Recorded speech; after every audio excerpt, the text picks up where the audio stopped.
तो चलिए आज हम लोग क्या करते हैं, स्टार्ट करते हैं सीबीएसई बोर्ड 2024 के लिए इंपॉर्टेंट सवाल को देखेंगे। ठीक है, और एक ही लक्ष्य रहेगा कि जल्दी से जल्दी खत्म कर देना।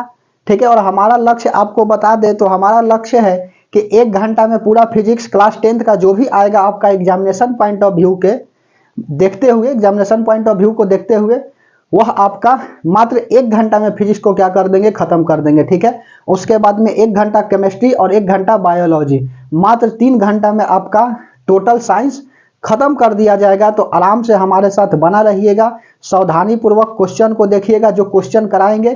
ठीक है, और डिफिनेशन जो बोलेंगे उस डिफिनेशन को सुनिएगा, क्योंकि लिखने में जो भी समय जाता है वह लिखने में जाता है। ठीक है, और यदि आपको डिटेल में पढ़ना होगा तो हम फिजिक्स का ऑल वीडियो क्या किए हैं 10th में अपलोड किए हुए हैं। ठीक है, हम अपने यूट्यूब चैनल पर, कोई दिक्कत तो वहां पर जाकर के देख लीजिएगा। तो आपको अच्छा से मालूम है कि अभी विद्वान नहीं बनना है, अभी अधिक से अधिक नंबर को लाना है। कोई दिक्कत तो अधिक से अधिक नंबर को लाने के लिए हम लोग वह क्वेश्चन को देखेंगे कि जो question examination point of view को, एग्जामिनेशन पॉइंट ऑफ व्यू से क्या है, इंपॉर्टेंट है। ठीक है, तो आइए हमारे साथ बना रहिएगा और सिखा तो देंगे ही। 60 से 70% क्वेश्चन जो है आपका वह मैच कर जाएगा एग्जामिनेशन 2024 में जो सीबीएसई बोर्ड लेने वाला है अगले महीना। ठीक है, तो चलिए हमारे साथ बना रहिएगा। कुछ देर की खामोशी फिर सो रहेगा, पड़ोसी तेरा तो वक्त आया था हमारा दौर आएगा। ठीक है, तो चलिए हमारे साथ बना रहिएगा और क्वेश्चन को सावधानी पूर्वक सुनिएगा और डिफिनेशन को। उसके बाद में हम टॉपिक को क्या करेंगे, एक माध्यम से समझाते चलेंगे। कोई दिक्कत तो चलिए सीबीएसई बोर्ड 2024 के लिए हम लोग देखते हैं। सीबीएसई बोर्ड आपका 2024, कोई दिक्कत 2022 लिखा गया, सॉरी 2024 के लिए क्या करेंगे देखेंगे। कोई दिक्कत तो चलिए फर्स्ट चैप्टर को देखते हैं। फिजिक्स में पूरा फिजिक्स आपको खत्म कर दिया जाएगा कितना देर में, तो मात्र 1 घंटा में पूरा का पूरा फिजिक्स को खत्म कर देंगे। कोई दिक्कत तो ध्यान से सुनिएगा बात को। ठीक है, और पहला चैप्टर आपका क्या है, तो पहला चैप्टर आपका लाइट है। अब लाइट क्या होता है तो यह नहीं पूछता है बाबू, याद रखना लाइट क्या होती है। तो सुनो, लाइट का मतलब होता है क्या कि इस लाइट क्या है, एक सोर्स ऑफ एनर्जी, और इसकी स्पीड को पता करना। सबसे पहला बात, speed of light in air. तो speed of light in air कितना होता है, 3 × 10⁸ मीटर पर सेकेंड होती है। कोई दिक्कत, 3 × 10⁸ मीटर पर सेकेंड होता है। उसी तरह से वाटर में इसका स्पीड देख लो, 2.25 × 10⁸ मीटर पर सेकेंड होती है। कोई दिक्कत, लाइट का स्पीड वाटर में कितना होता है, तो लाइट का स्पीड वाटर में 2.25 × 10⁸ मीटर पर सेकेंड होते हैं। कोई दिक्कत, क्योंकि लाइट क्या करता है, मीडियम के ऊपर डिपेंड करता है और लाइट की स्पीड जो है वह घट जाती है। फिर उसके बाद में लाइट में आपका आता है कि रिफ्लेक्शन ऑफ लाइट क्या होता है। रिफ्लेक्शन ऑफ लाइट क्या होता है, तो रिफ्लेक्शन ऑफ लाइट कहने का अर्थ है कि लाइट जब किसी मीडियम से टकराता है या जब कोई लाइट किसी सरफेस से टकराता है तो अपने पाथ से क्या हो जाते हैं, विचलित हो जाते हैं। उसी को हम लोग बोलते हैं रिफ्लेक्शन ऑफ लाइट। कि जैसे यह आपका सरफेस है, ठीक है, और यहाँ से इंसिडेंट लाइट इस सरफेस से टकराएगा, यह सरफेस पर क्या करेगा, फॉल्स करेगा, यह इंसिडेंट लाइट तो अपने ही मीडियम में वापस लौट जाएगा। इसी को हम लोग बोलेंगे रिफ्लेक्शन ऑफ लाइट।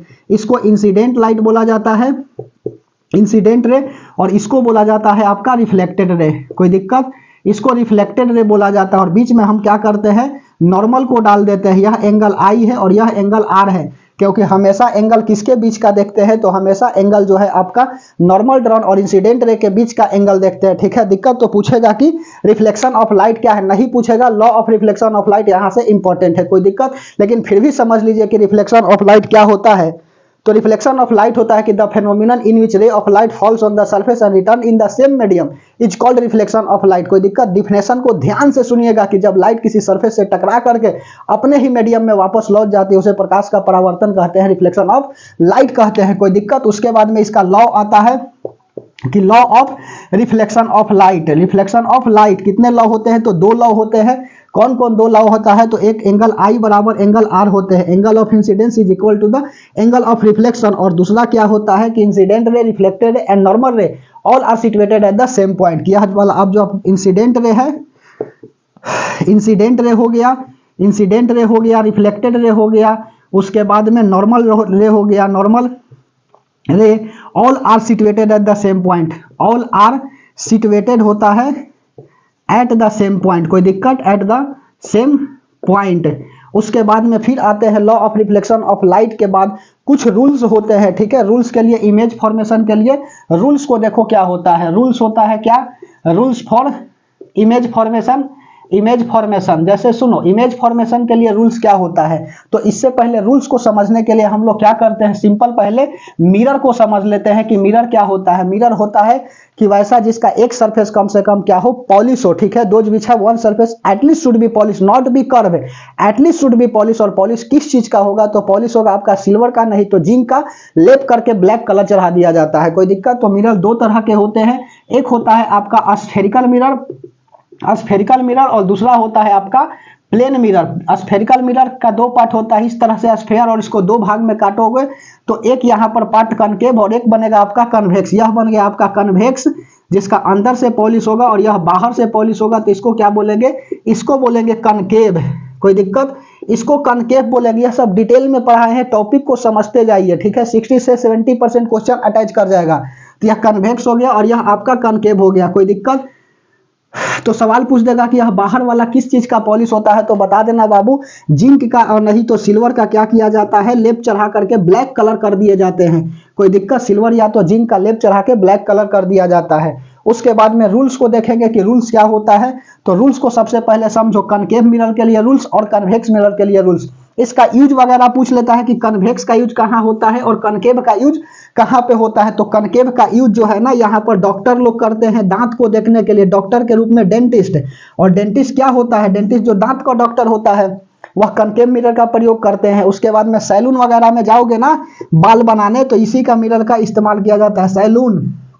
और उसके बाद में कन्वेक्स का कहाँ पे होता है, तो कन्वेक्स का गाड़ी के आपका साइड मिरर के रूप में होता है देखने के लिए। कोई दिक्कत, साइड मिरर के रूप में पूछता है, साइड मिरर के रूप में किस मिरर का प्रयोग होता है, तो आपका कन्वेक्स होता है। जबकि सामने जो है ना फ्रंट में, वह आपका कनकेव होता है। तो याद रखिएगा कन्वेक्स मिरर कहाँ पे यूज होते हैं, तो इन rear view of side mirror in vehicle, ठीक है। साइड मिरर इन व्हीकल, व्हीकल बोले तो गाड़ी, साइड मिरर के जो होता है गाड़ी में, जो साइड मिरर होते हैं इस तरह से लगा होता है, वहां पर यूज किया जाता है कन्वेक्स मिरर का। तो सवाल पूछता है केस बेस्ड स्टडी से ना, कि मान के चलिए पूछ दिया कि कन्वेक्स मिरर का ही प्रयोग क्यों किया जाता है, why do convex mirror use in the rear view of the vehicle, तो क्या बताओगे, साइड मिरर के रूप में व्हीकल में हम लोग कन्वेक्स मिरर का इस्तेमाल करते हैं। क्यों, क्योंकि यह क्या करता है, वर्चुअल इमेज बनाता है, वर्चुअल इमेज बनाता है सीधा करके, इसीलिए इसका इस्तेमाल किया जाता है कन्वेक्स मिरर का। बिकॉज ऑफ द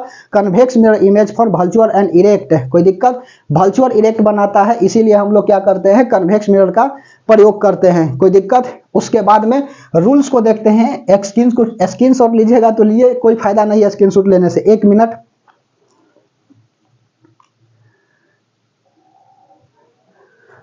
चलिए ठीक ठाक है, इसको मिटा दे, ध्यान से समझते चलो। अब रूल्स वगैरह को देखेंगे कि रूल्स क्या होते हैं।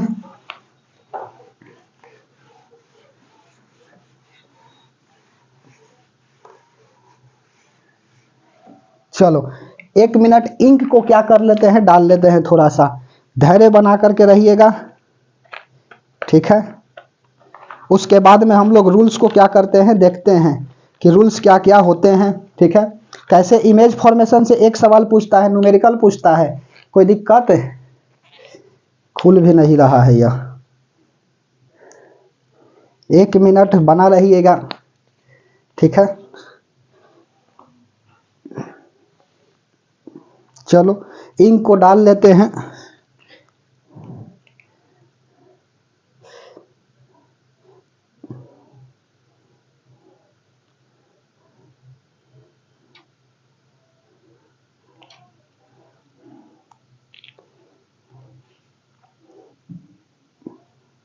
चलिए अब हम लोग क्या करते हैं, रूल्स को देखते हैं, ठीक है।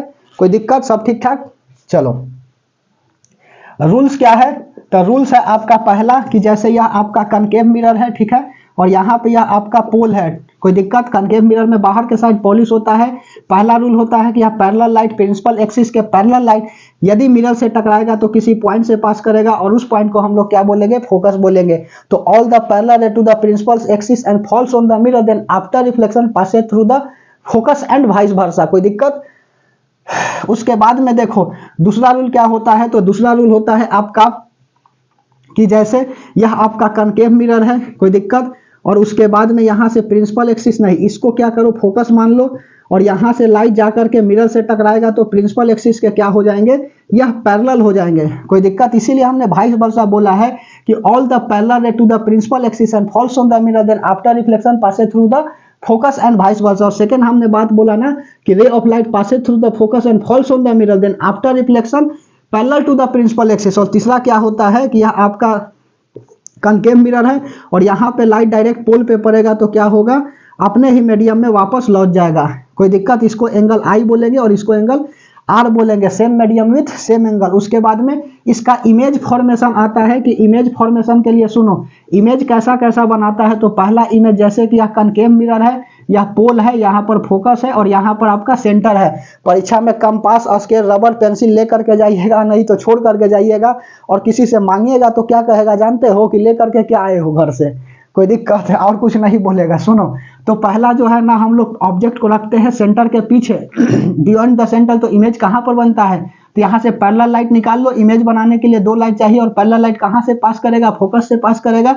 और दूसरा लाइट को हमने क्या करा दिया, फोकस से पास करा दिया। तो फोकस से पास करने के बाद प्रिंसिपल एक्सिस का क्या हो जाएगा, पैरेलल हो जाएगा। तो इमेज यहाँ बनेगा ए डैश और बी डैश, और यहाँ पर ए बी ऑब्जेक्ट रखे हैं, कोई दिक्कत। तो इमेज कहाँ पर बना, तो इमेज जो है ना वह बना between C and F, between C and F बना, कोई दिक्कत। सी और एफ के बीच में बना। नेचर कैसा होगा, तो नेचर जो है आपका रियल होगा, क्योंकि एक्चुअल में लाइट मिल गया है तो रियल के साथ इन्वर्टेड होता है हमेशा, रियल एंड इन्वर्टेड।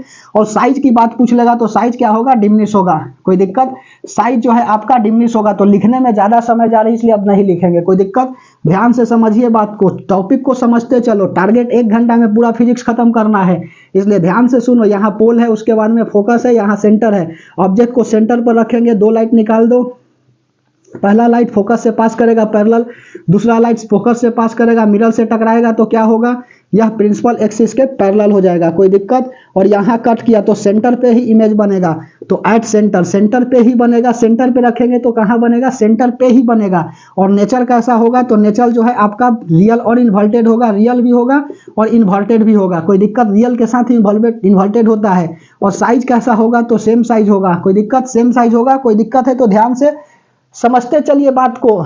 चलिए क्वेश्चन आपका थर्ड, जैसे यह आपका मिरर है, यहाँ पोल है, यहाँ फोकस है और यहाँ सेंटर है, इसको बीच में रखेंगे तो दो लाइट निकाल दीजिए। और कहाँ से पास करेगा, फोकस से पास करेगा।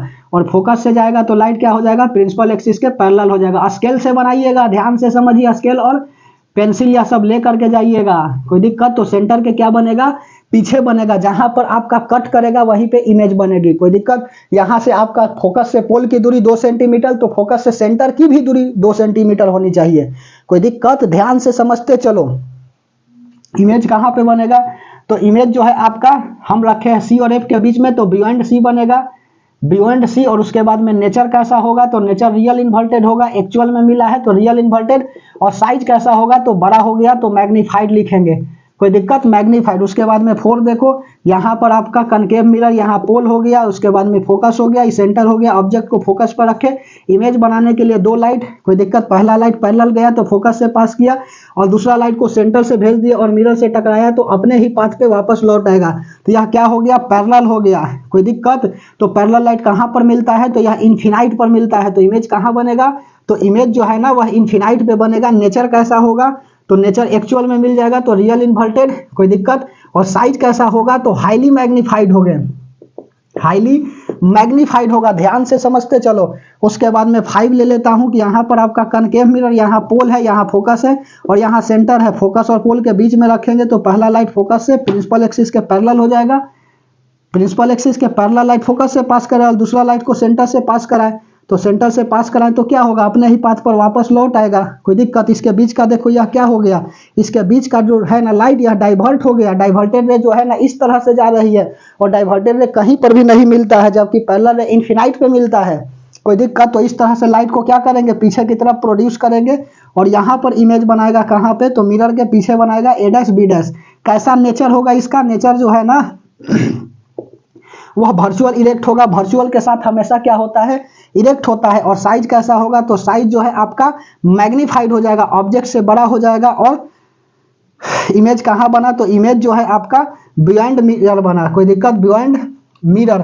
ध्यान से समझते चलो बात को, लिखावट पे नहीं देना है जोर, बार बार बोल रहे हैं। जो टॉपिक समझा रहे हैं उस टॉपिक को समझिए। और छठा क्या है, तो छठा यहाँ पे बना दूं, यह आपका कनकेव मिरर, यहाँ पे पोल है और यहाँ फोकस है, यहाँ सेंटर। ऑब्जेक्ट को इन्फिनाइट पे रखे, इन्फिनाइट पे रखे तो कहाँ से लाइट पैरेलल पास करेगा, इन्फिनाइट से पैरेलल रे आती है। और पैरेलल रे कहाँ से पास करेगा, तो फोकस से पास करेगा। दूसरा हमने यहाँ से इन्फिनाइट से क्या किया, लाइट को लाया। इन्फिनाइट से कैसी रे आती है, तो इन्फिनाइट से हमेशा पैरेलल रे आता है, लेकिन यह जरूरी नहीं कि प्रिंसिपल एक्सिस के क्या आए, पैरेलल है। और पैरेलल कहाँ से लाइट पास करता है, फोकस से पास करता है। तो इमेज कहाँ पे बना, तो इमेज जो है फोकस पे बना। नेचर कैसा होगा, तो नेचर एक्चुअल में मिल गया तो रियल के साथ इन्वर्टेड होगा। और उसके बाद में साइज कैसा होगा, तो साइज जो है वह पॉइंट साइज होगी। कोई दिक्कत, एक बार का पूछा हुआ सीबीएसई क्वेश्चन कि who does not image form by the concave mirror, concave mirror के द्वारा कौन सा इमेज फॉर्म नहीं होता है। तो देखो इसमें सब इमेज तो फॉर्म हुआ, लेकिन वर्चुअल इरेक्ट में ऑब्जेक्ट से छोटा इमेज फॉर्म नहीं हुआ, बड़ा हुआ है लेकिन छोटा नहीं हुआ है। तो बता दीजिएगा कि concave mirror does not image for virtual erect which diminish as object. ठीक है, बात को ध्यान से सुनना, वर्चुअल इरेक्ट तो करता है लेकिन यह लिखना पड़ेगा कि डिमिनिश नहीं कर पाता है। कोई दिक्कत, तो वर्चुअल इरेक्ट करता है, डिमिनिश नहीं कर पाता है, तो इसको मिटा दे। चलिए उसके बाद में नेक्स्ट को देखते हैं। 1 मिनट देख लेता हूं सब ठीक ठाक है कि नहीं। चलिए सब ठीक ठाक है।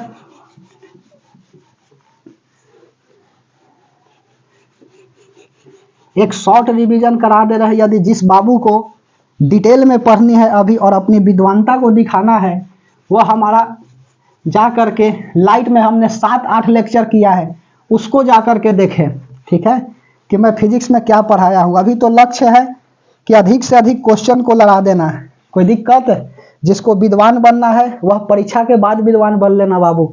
अभी अच्छा से अच्छा नंबर लाने का प्रयास करो। कोई दिक्कत, चलिए उसके बाद में कन्वेक्स वाला देखता हूँ कि कन्वेक्स का क्या होता है। पहले रूल को देख लेता हूँ कि रूल क्या होता है। तो यह कन्वेक्स मिरर है, उसके बाद में यहाँ पोल है, इसका अंदर के साइड पॉलिश होगा। किसका पॉलिश होता है, तो बताए हैं जिंक नहीं तो सिल्वर का लेप चढ़ा करके ब्लैक कलर कर दिया जाता है। कोई दिक्कत, सुनो तो यहाँ पर यह आपका क्या है, पैरेलल लाइट है। पैरेलल लाइट कहाँ से पास करेगा, तो सुनो यहाँ पर यह रंगा हुआ है तो लाइट को जाने नहीं देगा, क्योंकि यह कैसा है, ओपेक हो गया ना, रंगा हुआ है। आपको अच्छा से मालूम है कि ट्रांसपेरेंट क्या होता है, पूछा हुआ सवाल है कि which object is the known as when light easily passed one surface to another. बताइए, ट्रांसपेरेंट होता है कि वह कौन सा सरफेस है जिससे लाइट आसानी से पास कर जाते हैं, तो ट्रांसपेरेंट होता है। जबकि ट्रांसलूसेंट से पार्शियली पास करता है और ओपेक से पास नहीं करता है। तो ओपेक का मतलब क्या होता है कि the object which do not allow to light या do not pass it to allow light. समझ में आ रही बात की, यह क्या करता है, लाइट को अलाउ नहीं करता है पास करने के लिए। कोई दिक्कत, क्योंकि रंगा हुआ है तो यह क्या हो जाएगा, डिमिनिश, यह आपका डाइवर्ट हो जाएगा। और डाइवर्टेड को किधर मिलाएंगे, पीछे की तरफ मिलाएंगे तो किसी पॉइंट से मिलेगा, उस पॉइंट को क्या बोलेंगे, फोकस बोलेंगे। कोई दिक्कत, तो कभी कभी डिफाइन करने के लिए पूछ देता है कि define focus of convex mirror, तो बता दीजिएगा कि all the parallel to the principal axis and falls on the mirror then it divert and diverted ray produce backward to meet at the point known as the focus of convex. कोई दिक्कत, और दूसरा इसका क्या rule है कि यह convex है, उसके बाद में यहाँ पोल है। कोई दिक्कत, इसके बाद में यह फोकस है और यह आपका सेंटर है। अंदर के साइड क्या होगा, पॉलिश होगा। यदि लाइट जो है ना सेंटर पे जाना चाहता है तो क्या होता है, अपने ही पाथ से भटक जाता है और फिर इसको पीछे मिलाते हैं ना तो सेंटर से मिलता है। कोई दिक्कत, उसके बाद में इमेज फॉर्मेशन इसका देख लो कैसे कैसे बनाता है इमेज। इमेज से सवाल पूछेगा, इसलिए ध्यान से समझिए, इमेज से सवाल पूछेगा। पोल हो गया, उसके बाद में कहीं पर भी ऑब्जेक्ट को रखो, ये object kept at any point, तो क्या होगा, यहाँ से पैरेलल लाइट जाएगा और पैरेलल लाइट कहाँ से पास करेगा, रिफ्लेक्ट करके फोकस से पास करेगा। तो यहाँ पर फोकस हो गया, ये सेंटर हो गया। लाइट जो है ना सेंटर पे जाना चाहेगा तो अपने ही पास से क्या हो जाता है, डाइवर्ट हो जाता है। तो पीछे की तरफ मिलाएंगे ना यहाँ पे, तो सेंटर से मिलेगा। देख लो यहाँ पर कट किया तो इमेज यहाँ पर बनेगा ए डैश और बी डैश, और यहाँ पर ए बी है। कोई दिक्कत, तो कैसा इमेज बनाया बाबू, तो वर्चुअल बनाया इमेज। वर्चुअल के साथ साथ हमेशा इरेक्ट होता है। कोई दिक्कत, यहाँ पर इमेज बना वर्चुअल इरेक्ट। और साइज कैसा होगा, तो साइज जो है आपका छोटा है तो डिमिनिश हो जाएगा। और नेचर तो बता दिए, इमेज कहाँ पे बन रहा है, तो पोल और फोकस के बीच में। इमेज कहाँ बना, तो बिटवीन पोल एंड फोकस। कोई दिक्कत, पोल एंड फोकस के बीच में बन रहा है, ध्यान से समझते चलिए। उसके बाद में यह पहला हो गया, और दूसरा क्या हो गया, यह आपका कन्वेक्स मिरर है। उसके बाद में ऑब्जेक्ट को कहाँ रखेंगे, इनफिनाइट पे रखेंगे। तो इनफिनाइट से कैसी रे आती है, पैरेलल रे आती है, लेकिन यह जरूरी नहीं कि वह प्रिंसिपल एक्सिस के ही पैरेलल है, कोई दिक्कत। तो यहाँ से क्या करेगा, यह रिफ्लेक्ट करेगा और पीछे की तरफ मिलाएंगे तो किसी पॉइंट से मिलेगा, उसको फोकस बोलेंगे। यहाँ से लाइट को लाए, यह पीछे की तरफ मिलाए तो यहाँ से भी यह मिलेगा, तो फोकस पे बनेगा, कोई दिक्कत। तो इमेज कहाँ पे बनेगा, तो इमेज बनेगा फोकस पे। नेचर क्या होगा, तो नेचर जो है वर्चुअल इरेक्ट होगा। उसके बाद में साइज क्या होगा, तो साइज होगी पॉइंट साइज, कोई दिक्कत। उसके बाद में इसका रिलेशन वगैरह आता है कि जैसे कि रिलेशन हम लोग देखते हैं कि एफ और आर में रिलेशन क्या होता है, तो एफ बराबर आर बाई 2 होता है। ध्यान से समझते चलो। फोकस जो है ना, रेडियस का क्या होता है, हाफ होता है। क्वेश्चन पूछ देगा कि रेडियस 10 सेंटीमीटर है तो फोकस बताओ क्या होगा, तो फोकस क्या होता है, रेडियस का हाफ होता है, तो 10/2 5 सेंटीमीटर, इसका अर्थ यही है। उसके बाद में दूसरा का याद रखिएगा, मिरर फार्मूला, ठीक है। यहाँ से सवाल पूछेगा कि मिरर फार्मूला से सवाल आता है, आपको दे देगा यहाँ से न्यूमेरिकल कि इमेज डिस्टेंस दिया है, ऑब्जेक्ट डिस्टेंस दिया है, फोकस लेंथ वगैरह, फोकल लेंथ पूछ लेगा, कोई दिक्कत। तो आसानी से बन जाती है, न्यूमेरिकल हार्ड नहीं होता। यहाँ से आएगा तो 4 नंबर का एक न्यूमेरिकल मस्ट है कि देगा, और उसको बनाएंगे 1/v + 1/u बराबर 1/f, ठीक है। और यदि आपको यह न्यूमेरिकल नहीं आता है तो जा करके लाइट का देख लीजिए, ठीक है। यहाँ न्यूमेरिकल कराएंगे तो कंसेप्ट ना करा पाएंगे, कोई दिक्कत। मिरर फार्मूला 1/v + 1/u = क्या होता है, 1/f होता है, कोई दिक्कत। उसके बाद में भी क्या है, जहां पर भी जो है इमेज डिस्टेंस है, हमेशा कहां से पोल का मेजरमेंट, हमेशा कहां से मेजरमेंट करेंगे, तो हमेशा इसको मेजरमेंट करेंगे पोल से। यदि आपका इधर रहेगा लेफ्ट साइड तो नेगेटिव लेंगे, और राइट साइड रहेगा तो पॉजिटिव। साइन कन्वेंशन सिखा देता हूं, 1 मिनट। एफ बराबर क्या हो जाएगा, फोकस, और उसके बाद में यू बराबर क्या होगा, ऑब्जेक्ट डिस्टेंस हो जाएगी, ऑब्जेक्ट डिस्टेंस।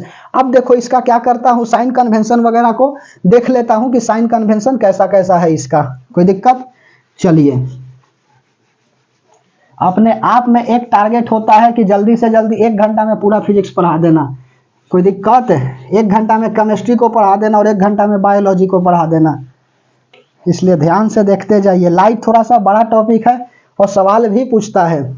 साइन कन्वेंशन को सुनो, साइन कन्वेंशन कैसे देखेंगे, तो साइन कन्वेंशन कोई भी मिरर ले लीजिए, यहाँ पर अब ले लिया हमने कनकेव, यहाँ पर पोल बना दिया, कोई दिक्कत। यहाँ फोकस लेंथ और यहाँ पर सेंटर, कोई दिक्कत।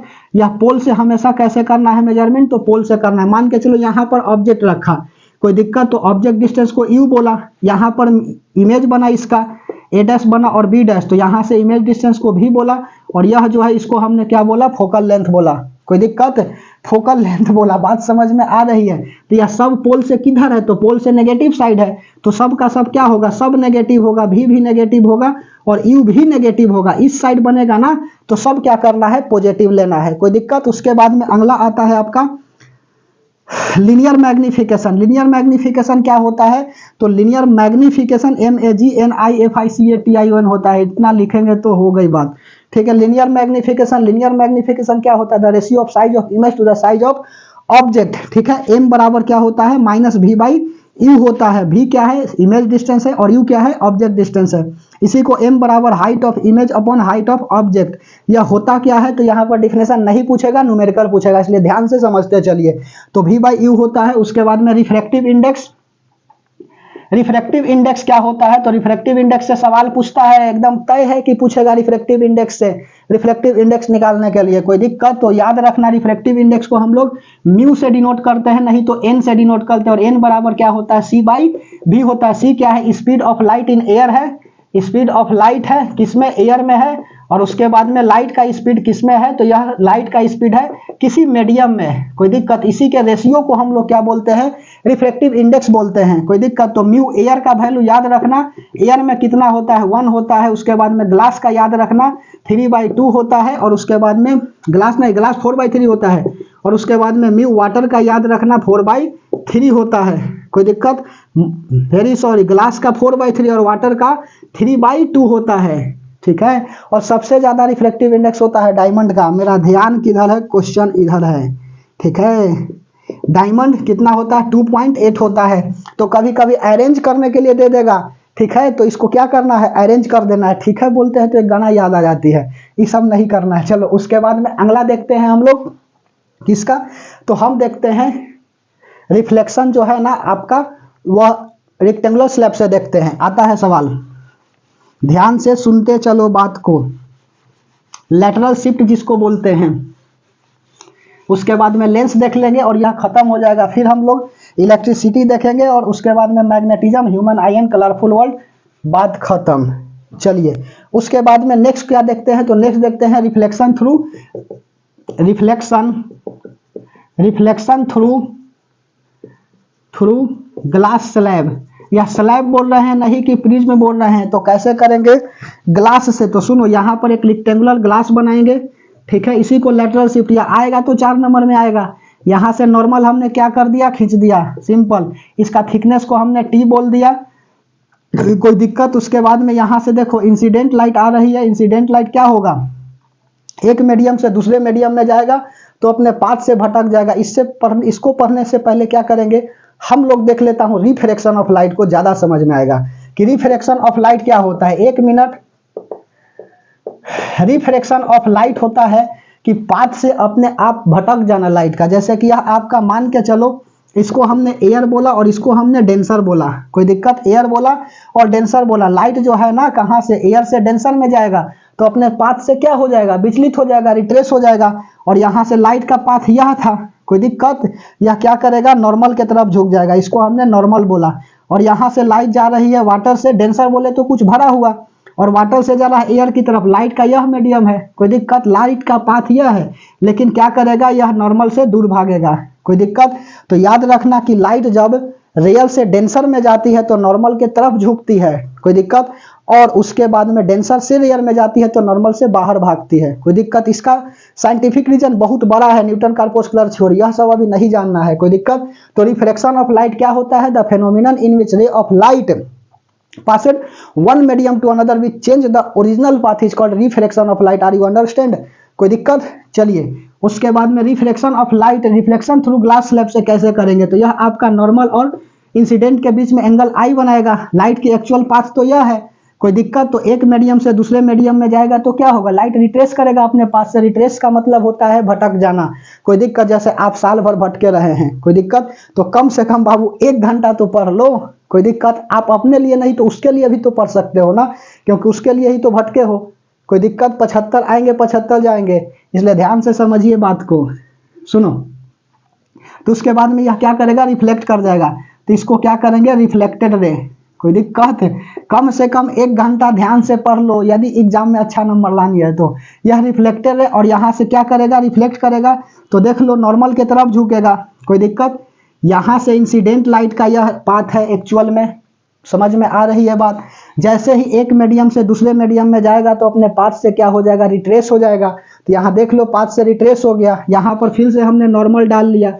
तो जब लाइट डेंसर से रेयर में जाता है तो लाइट की एक्चुअल पाथ कहाँ पे है, यह तो लाइट जाना चाहिए था आपका यह वाला, ऐसे, कोई दिक्कत, लेकिन इधर नहीं आएगा, यह नॉर्मल है, यह लाइट नॉर्मल से दूर भागेगा, यह वाला। और इसको बोलेंगे हम लोग क्या, इमर्जेंट रे, इमर्जेंट रे। और यह दोनों के बीच का जो परपेंडिकुलर डिस्टेंस होता है ना डी को, उसको हम लोग बोलते हैं क्या, लैटरल शिफ्ट। यही तो आपका क्या है, रिफ्रैक्शन थ्रू ग्लास स्लैब है, कोई दिक्कत।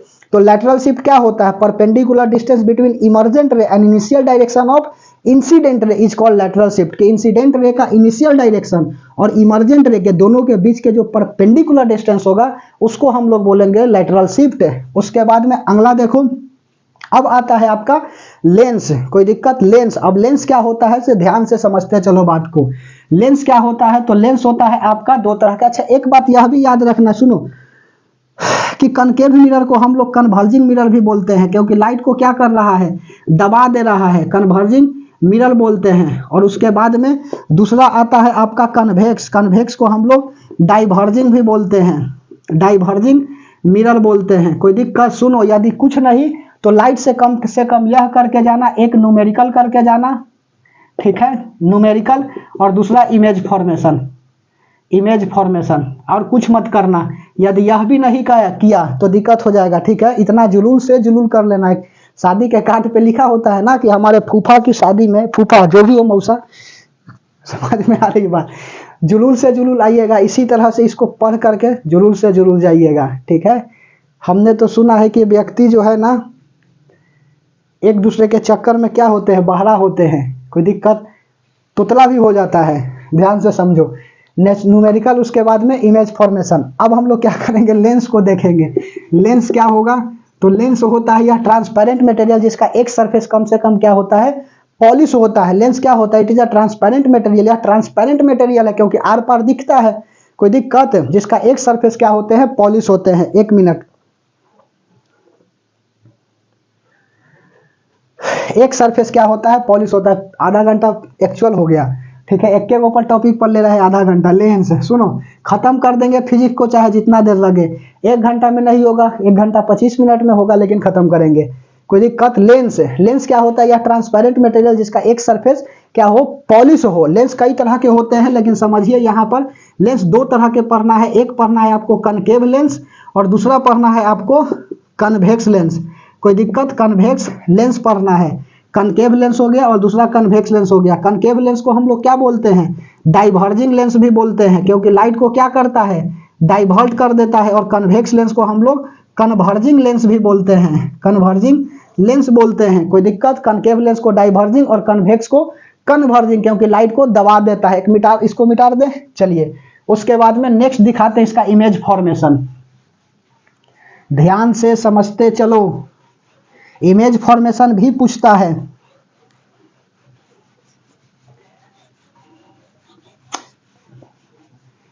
खाली ससुर के इमी टर्बो नहीं करता है, इस पर पूरा फोर्स लगाते रहो। To every action there is equal and opposite reaction, Newton साहब का ठहर लो, यही रिएक्शन देने लगेगा मिटारोगे तो, ठीक है। चलिए खैर देखते हैं हम लोग क्या लेंस में क्या होता है। पहला जो है वह कन्वेक्स को देखते हैं। कन्वेक्स बोले तो आंख की तरह, इस तरह से वैसा लेंस जो आरी पारी क्या हो, कॉर्नर साइड पतला हो और बीच में मोटा हो, उसी को कन्वेक्स लेंस बोलते हैं। कोई दिक्कत है? अच्छा, इसमें ऐसा भी बच्चा मिलेगा ना जिसका वर्ड प्रॉब्लम भी होगा आपका, ठीक है, लैंग्वेज प्रॉब्लम होगा, लिखाएगा ही नहीं डिफिनेशन, तो उससे कुछ नहीं होगा, लेकिन फिर भी पढ़ करके जाइए, कुछ तो बना करके आइएगा। समझ में आई बात? Something is better than nothing, कुछ नहीं करने से अच्छा है कि कुछ कर डाले। कर तो देवे किया है तो सब समझ में आ रही है, बस साल भर तो करवे किया है। देखो कन्वेक्स लेंस, कन्वेक्स लेंस का रूल पहला देखो कि पहला जो है ना, यह पैरेलल लाइट प्रिंसिपल एक्सिस से क्या होगा, फोकस से मैच करेगा। कोई दिक्कत कि पैरेलल लाइट कहाँ से जाता है, फोकस से जाता है। और दूसरा जो है ना, यह आपका कन्वेक्स है और यह आपका ऑप्टिकल सेंटर है। लाइट जब ऑप्टिकल सेंटर से जाएगा तो लाइट का कोई डेविएशन नहीं होगा, नो डेविएशन, ठीक है। Then light passes through the optical centre, then it's no deviated, ठीक है, but the all the parallel to the principal axis and passes through the convex lens, then it reflect and passes through a particular point known as the focus. कोई दिक्कत कि convex lens यह आपका principal axis के, यह lens principal axis के light, incident light यदि इससे पास करेगा तो कहां से रिफ्लेक्ट करके पास करेगा, यह फोकस से पास करेगा। इमेज फॉर्मेशन आता है, लेकिन इमेज फॉर्मेशन से सवाल नहीं आते हैं, मिरर से ज्यादा आता है, इसलिए हमने मिरर को दिखा दिया। और यहाँ पर इसका याद रखिएगा फार्मूला 1/v - 1/u = 1/f होता है, इसको लेंस फार्मूला बोलते हैं। तो लेंस में बस इतना ही याद रखिएगा, v और u से न्यूमेरिकल आता है ज्यादातर। उसके बाद में 1/v - 1/u = 1/f। और उसके बाद में मैग्निफिकेशन थोड़ा सा देख लो कि मैग्निफिकेशन क्या होता है, तो m = v/u। और अभी ही बताएं कि height of image upon height of object, ठीक है, इसी को बोला जाता है मैग्निफिकेशन। मिरर में यहाँ प्लस होता है, यहाँ माइनस होता है, कोई दिक्कत। और यहाँ पर देखो, यहाँ माइनस है तो यहाँ पर प्लस है। उसके बाद में power of lens, power of lens, power of lens कहने का मतलब क्या होता है, reciprocal of focal length is called power of lens. तो P = 1/f को क्या बोलते हैं, पावर ऑफ लेंस। और SI यूनिट लिख लीजिए, डायोप्टर होता है, ठीक है, इसका SI यूनिट क्या होता है, तो डायोप्टर होता है। और यहाँ आपका लाइट क्या हो जाते हैं, समाप्त हो जाते हैं, मिटा दे। चलिए लाइट जो है वह परीक्षा के एग्जामिनेशन पॉइंट ऑफ व्यू को देखते हुए यह आपका खत्म हो गया। अब हम लोग चलते हैं किस पर, इलेक्ट्रिसिटी पे चलते हैं। इतना जुरूल से जुरूल करके जाना है। उसके बाद में अब आते हैं इलेक्ट्रिसिटी पे। कोई दिक्कत? इलेक्ट्रिसिटी में देखो, इलेक्ट्रिसिटी में पहला क्वेश्चन याद रखना कि इलेक्ट्रिसिटी से आता है कि एक इलेक्ट्रॉन पर कितना चार्ज होते हैं। कोई दिक्कत? तो एक इलेक्ट्रॉन पर सुनो चार्ज होता है 1.6 × 10⁻⁻19 कूलम।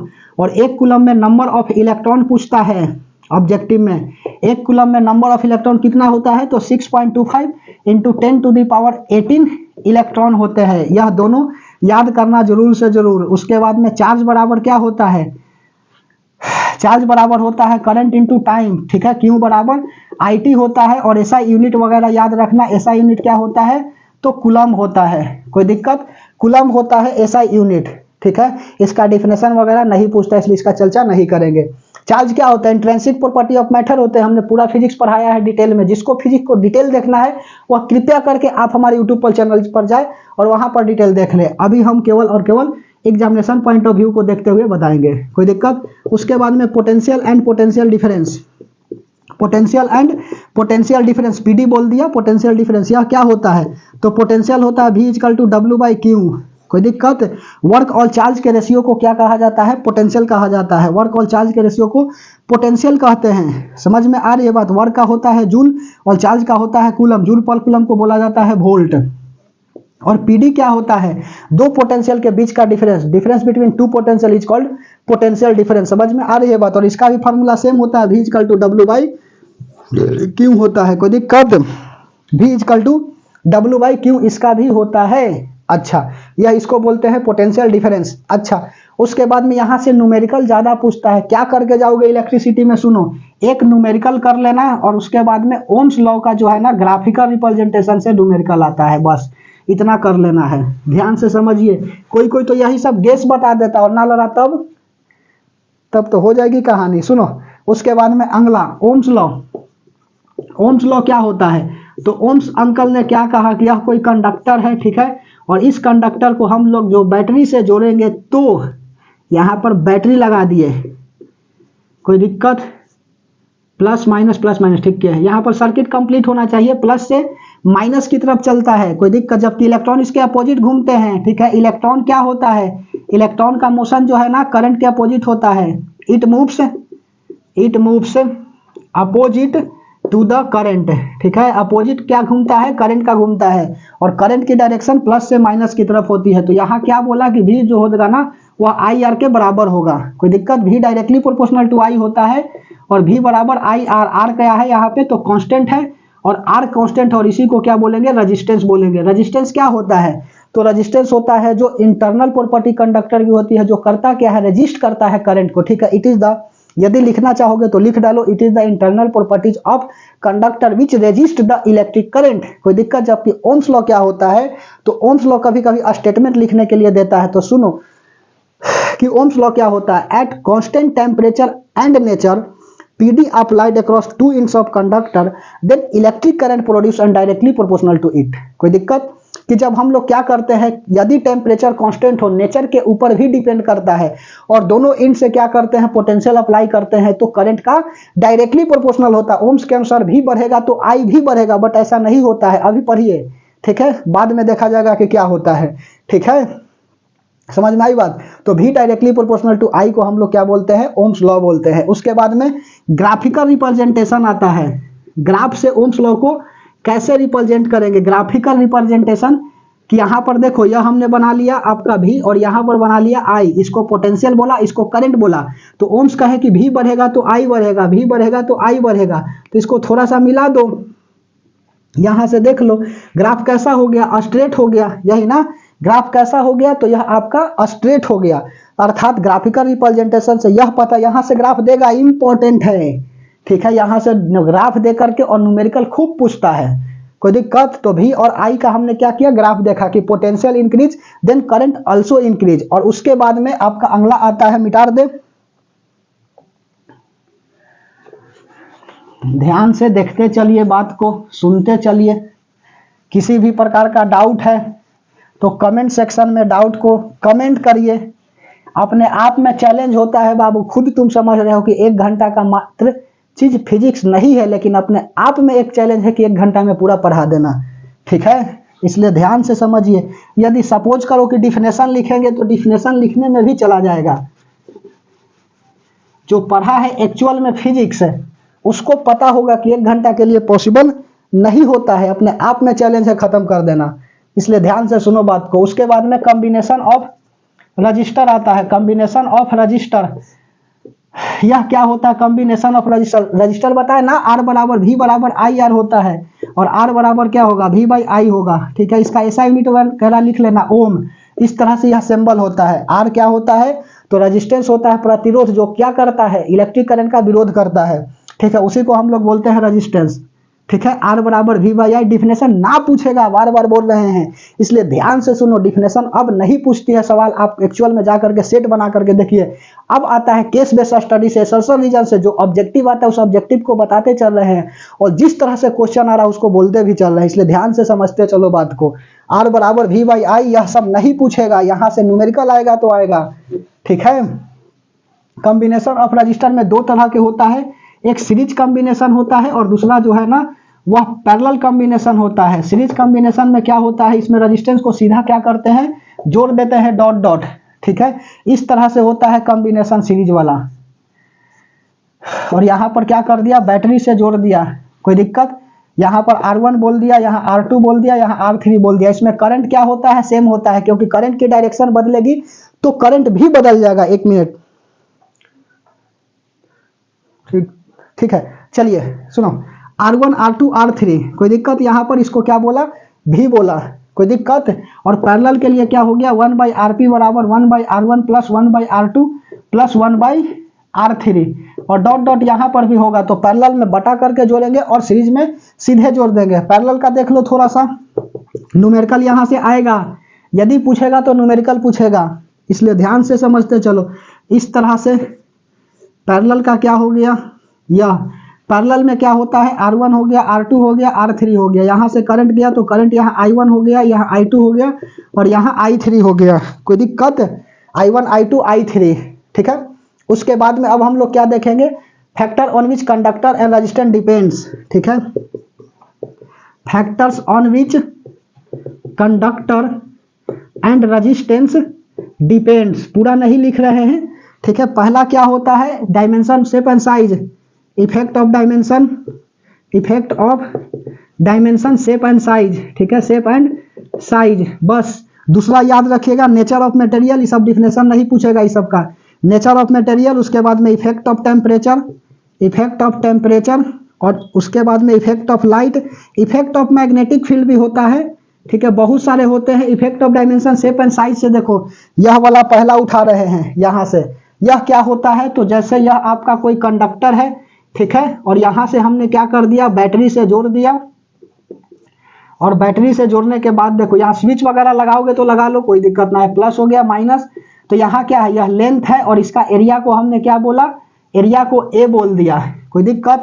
तो R डायरेक्टली प्रोपोर्शनल होता है L बाई ए का, तो R बराबर क्या हो जाएगा, रो L बाई ए, ठीक है, रो L बाई ए। रो क्या है, तो रो को हम लोग बोलेंगे रेजिस्टिविटी, रेजिस्टिविटी क्या होता है, तो रेजिस्टिविटी होता है आपका कि इसकी एबिलिटी कि कितना रेजिस्ट कर पा रहा है करंट को, ठीक है, या रेसिप्रोकल ऑफ कंडक्टिविटी। सिग्मा बराबर 1/रो होता है, सिग्मा को क्या बोलते हैं, तो कंडक्टिविटी बोलते हैं, कोई दिक्कत, कंडक्टिविटी सिग्मा को बोलते हैं, और सिग्मा बराबर क्या होता है, 1/रो होता है, ठीक है। तो R equal to rho L by A, unit वगैरह पूछ लेता है, तो रो का यूनिट कैसे निकालोगे, तो रो का यूनिट निकालने के लिए R A बाई एल हो जाएगा। सुनो यहाँ पर R बराबर रो L बाई ए होता है ना, हो तो यहाँ R A हो जाएगा और L नीचे आ जाएगा। रेजिस्टेंस का हो गया ओम, एरिया का मीटर स्क्वायर, लेंथ का क्या हो गया मीटर, इससे यह कट गया तो क्या निकला ओम मीटर, ठीक है, ओम और मीटर, इसका क्या हो गया, तो यह ऐसा यूनिट हो गया, सिस्टेमेटिक इंटरनेशनल होता है ना यूनिट, समझ में आ रही है बात। सब तो आपका ऐसा यूनिट नहीं बदल दिया गया, यह सब क्लास 11 में बताएंगे, ठीक है, ध्यान से समझते चलो। तो R equal to rho L by ए, सिग्मा इक्वल टू 1/रो, सिग्मा क्या है, कंडक्टिविटी है। उसके बाद में अगला आता है आपका मैक्सिमम पावर, ठीक है, थ्योरम, और पावर निकालने के लिए भी पूछता है। उसके बाद में हीटिंग इफेक्ट ऑफ करंट, और खत्म हो जाएगा इलेक्ट्रिसिटी, ठीक है, मिटा दे। चलिए ध्यान से समझते चलो, एक टॉपिक का हम क्या करा रहे हैं, तो शॉर्ट रिवीजन करा रहे हैं एक तरह से, ठीक है। जो बच्चा एक्चुअल में अभी बात को नहीं समझ पाया उसको दिक्कत है, ठीक है, समझ में आई बात, इतना करके जाइएगा जरूर से जरूर, ठीक है। डिफिनेशन नहीं पूछता है कि क्या होता है, पूछता है जो जो तो बता ही रहे हैं। सुनो अब देखिए अगला, अब क्या करेंगे, मैक्सिमम पावर थ्योरम को देख लेंगे। मैक्सिमम पावर थ्योरम क्या होता है, तो मैक्सिमम पावर और थ्योरम, THEO लिख दिया, समझ जाना, मैक्सिमम पावर थ्योरम। कि मैक्सिमम पावर थ्योरम क्या होता है, तो मैक्सिमम पावर थ्योरम होता है कि it state that the maximum value of generator, it state that the maximum power of battery और generator, it means the total external resistance equal to the total internal resistance. जितना external resistance होता है उतना ही क्या होता है, internal resistance होता है, ठीक है। और पावर कंज्यूम कैसे निकालते हैं, तो सुनो, पावर बराबर तो वर्क बाय टाइम होता है, ठीक है। एक बच्चा कहा ना कि पावर, हम पूछे कि पावर क्या होता है, तो कहा कि पावर एजे से स्टार्ट होता है और एजे समाप्त हो जाता है। कोई दिक्कत, तो यह सब नहीं करना है। पावर बराबर वर्क बाय टाइम, पी बराबर डब्ल्यू बाई टी, कोई दिक्कत। और डब्ल्यू बराबर क्या होता है, तो अभी पढ़ा है ना कि V equal to W by, 1 minute यहाँ पर लिखे, इसको हटा देता हूँ यहाँ से, ठीक है, इधर हो जाएगा लंद फन देवानंद, ठीक है। तो पावर बराबर वर्क बाई टाइम, कोई दिक्कत। अच्छा, वर्क का जूल हो जाएगा और उसके बाद में टाइम का सेकेंड हो जाएगा, जूल पर सेकेंड को वाट बोलते हैं, ठीक है। पावर का ऐसा यूनिट क्या होता है, वाट, ऐसा यूनिट जो है ना वह पावर का वाट होता है। तो पावर बराबर सुनो कैसे डब्ल्यू को लिख सकता है, V equal to W by Q, तो W equal to V Q हो जाएगा, ठीक है। भी क्यू हो जाएगा तो डब्ल्यू का वैल्यू पुट कर दो, भी क्यू बाई इंटू टी, और क्यू बराबर क्या होता है, आई टी। ध्यान से समझते चलो फार्मूला को। तो P बराबर भी क्यू के जगह I T upon T, T ने टी को मार दिया तो भी आई हो गया ना, P बराबर, ठीक है, P बराबर भी आई। और V बराबर क्या होता है, आई आर होता है, ओम्स का लॉ। तो P बराबर V के जगह पुट कर दो आई आर इंटू आई, तो आई स्क्वायर हो जाएगा और आर हो जाएंगे, तो एक यह बन गया। और I बराबर क्या होगा, यहाँ से V बाई आर हो जाएगा, पुट कर दो, तो P बराबर V बाई आर का स्क्वायर इंटू आर, कोई दिक्कत। तो P बराबर V square by R square into R होगा, इसने इसको मार दिया, तो P बराबर क्या निकला, V स्क्वायर बाई आर निकला, ठीक है। तो एक्चुअल में यह याद रखना, एक बार सवाल यह पूछा हुआ है कि which of the following has correct, इसमें से दिया गया जो है ना कौन सा सही है, तो P बराबर V स्क्वायर बाई आर जो है ना वह सही है, कोई दिक्कत। तो मैक्सिमम पावर थ्योरम क्या होता है, it state that the maximum power of battery और generator, it means the total external resistance equal to the total internal resistance. Are you understand. चलिए उसके बाद में अगला मैक्सिमम पावर थ्योरम के बाद अगला टॉपिक को क्या देखते हैं, एक एनर्जी कंज्यूम पूछ देता है कभी कदाल कि एनर्जी कंज्यूम कैसे निकालते हैं, ठीक है। एनर्जी कंज्यूम्ड तो पावर इनटू आवर, ठीक है, पावर इनटू आवर अपॉन 1000, और हमेशा किस में रखेंगे, तो KWH में रखेंगे, किलोवाट आवर। और 1 KWH की वैल्यू पूछता है कि कितना होता है, 3.6 इंटू 10⁻6 जूल होता है, और 1 जूल में कितने किलोवाट आवर होते हैं, तो 1/3.6 इंटू 10⁻6 KWH होता है, कोई दिक्कत। तो यह सब जरूर से जरूर याद रखिएगा। और अगला आता है आपका heating effect of current, heating effect of current. Heating effect of current क्या होता है, तो हीटिंग इफेक्ट ऑफ करंट होता है कि जैसे यह कोई कंडक्टर है और जब इस कंडक्टर को हम लोग बैटरी से जोड़ देंगे तो क्या होगा, यहाँ से करंट पास करेगा प्लस से माइनस की तरफ, और इलेक्ट्रॉन जस्ट इसके अपोजिट घूमता है। Electron always travel opposite direction of the electric current, but the electric current always travel from the positive terminal to the negative terminal of the battery. और battery क्या होता है, combination of cell is called battery, ठीक है। सेलों की समूहित व्यवस्था को क्या कहा जाता है, बैटरी कहा जाता है, ठीक है। तो यह तो सेल है और इसी में कई सारे सेल को ला करके जोड़ देंगे तो वह हमारा बैटरी बन जाएगा। अच्छा तो सुनो, यहां से इसको पीडी बोला, पीडी बोले तो भी कोई दिक्कत। अब इसका क्या होगा, हीटिंग इफेक्ट ऑफ करंट। तो हीटिंग इफेक्ट ऑफ करंट होता है आपका कि when electric current passes through the conductor then heat is produced known as the heating effect of current, otherwise can say that at constant temperature and nature PD applied across 2 inches of conductor then work done is equal to the product of potential and moving charge is called heating effect of electric current and also known as the Joule's law, ठीक है, because of the heat is constant। समझ में आई बात। तो अभी सब नहीं देखना है इसलिए ध्यान से समझो बात को। PD बराबर भी, तो यहाँ क्या होगा, work done is equal to the product of potential and moving charge, तो W equal to V into Q होता है। और ये सब आपको जानने से कोई फायदा नहीं है, तो सीधा सीधी H का वैल्यू याद रखिए, I स्क्वायर RT होता है। कोई कहेगा कि यह आया कहाँ से, कुछ कुछ होता है जो अपने आप को विद्वान समझेगा अभी, ठीक, और हमको समझेगा लोल। चलिए कुछ नहीं, समझिए, जिसको जो समझना समझिए। W equal to V Q, तो W इक्वल टू क्या होगा, V का वैल्यू IT और चार्ज का क्या होगा IT, ठीक है। V का वैल्यू IT ना होता है, वो V equal to W by Q होता है, product of potential and moving charge. तो V बराबर आई आर पुट कर लेता हूं और चार्ज का IT, तो W बराबर क्या होगा, I और I मिलकर के I स्क्वायर बन जाएगा ना RT। फिर से दिखाए, चलो जिसको ना समझ में आया फिर से देखो। W equal to V Q होता है, कोई दिक्कत? Product of potential and moving charge equal to the work done. कोई दिक्कत? जैसे V equal to W by Q होता है तो W बराबर V क्यू हो जाएगा। तो W इक्वल टू V के जगह I R पुट कर दिया और Q के जगह IT, तो W बराबर क्या होगा? I स्क्वायर हो जाएगा RT, ठीक है। और वर्क जो है ना वह डायरेक्टली प्रोपोर्शनल होता है H का, तो वर्क बराबर JH, और J का वैल्यू 1 होगा तो जूल्स कांस्टेंट, तो W बराबर क्या हो जाएंगे? H हो जाएंगे, और यह वैल्यू यहाँ पुट कर दो तो H बराबर क्या हो जाएंगे? I स्क्वायर RT हो जाएगा। कभी कभी आमीटर पूछ देता है और वोल्ट मीटर पूछ देता है, तो आमीटर क्या होता है सुनो। आमीटर होता है एक इलेक्ट्रिकल डिवाइस है जो हमेशा करंट को मेजर करता है। It is an electrical device which measure the electric current in electrical device, ठीक है। यह इलेक्ट्रिकल डिवाइस है जो करता क्या है? इलेक्ट्रिक करंट को मेजर करता है। पूछता है ऑब्जेक्टिव में कैसे जोड़ते हैं, तो हमेशा इसको सीरीज में जोड़ा जाता है। कोई दिक्कत? सीरीज में जोड़ा जाता है। और उसके बाद में अगला आता है आमीटर के बाद कहाँ लिखे? यहाँ पर ही लिखें। इसको वोल्ट मीटर पढ़ेंगे, ठीक है। और वोल्टामीटर क्या होता है? जिस बर्तन में वोल्ट मीटर को बनाए जाते हैं उस बर्तन को वोल्टामीटर कहते हैं। कोई दिक्कत?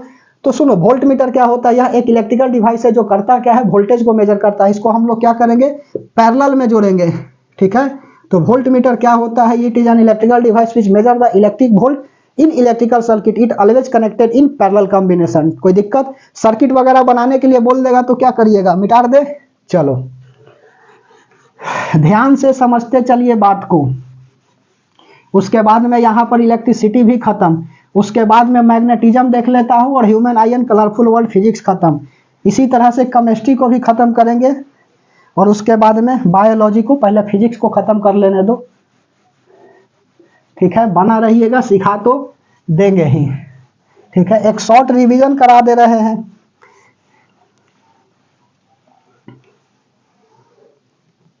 चलिए उसके बाद में हम क्या करता हूं, सर्किट वगैरह को देख लेता हूं। यह आपका कंडक्टर है, ठीक है। और यहां से लेकर के बैटरी से जोड़ दिया इसको, और यहां पर हमने क्या लगा दिया? वोल्ट मीटर लगा दिया। इसको प्लस और माइनस, ठीक है।